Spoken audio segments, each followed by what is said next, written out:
As this video is on the topic of mental health crisis, I do need to offer a trigger warning for suicide and other crisis situations. A mental health crisis is something no one wants to encounter within a mediation, but it's essential to know how to handle it if it happens. So let's break it down step by step. Step 1 is to recognise that there is a crisis. We are looking for significant changes in the party. This could look like extreme agitation, disorientation, struggling to breathe or panicking, or even talk of self-harm and suicide. Unlike typical stress responses or some of the mental health concerns we touched on in the last video, a mental health crisis is often intense and immediate. It's crucial to stay calm and not to jump to conclusions, but do take any signs seriously. If you sense that somebody's safety is at risk, it's better to err on the side of caution and take action. Step 2 is to pause the mediation. Gently but firmly suggest a break. This could be simply saying it feels like now would be a good time to take a step back and have a break. Use this break to assess the situation. Is the person able to communicate? Are they expressing any thoughts of self-harm or suicide? This isn't about playing therapist, but it is about understanding the immediate level of risk. Step 3 is to provide immediate support. This could mean moving to a different space, offering water, or simply sitting with the person as they try to regain composure and taking the time to listen. You might say something like, "I'm here to support you.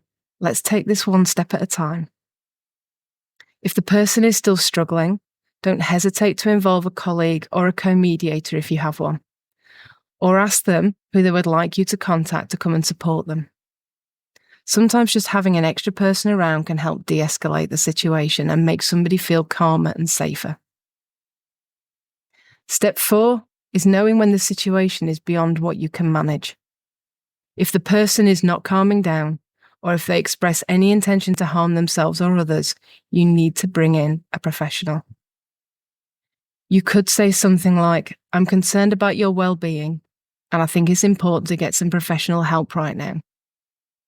Don't forget, as mediators, if somebody expresses threat of harm to self or others, we will breach confidentiality. We make that clear at the beginning, and at the time, we will remind them, "I have concerns for your well-being. I do need to breach confidentiality."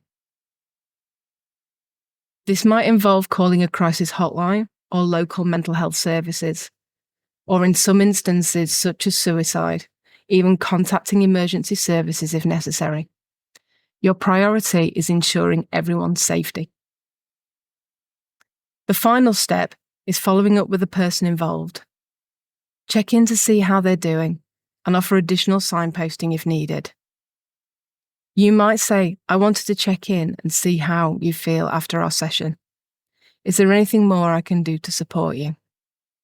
This not only shows you care, but also helps ensure they're getting the ongoing support they need. Managing a mental health crisis in mediation is undoubtedly challenging, but always remember, your primary responsibility is to prioritise everyone's well-being, including your own.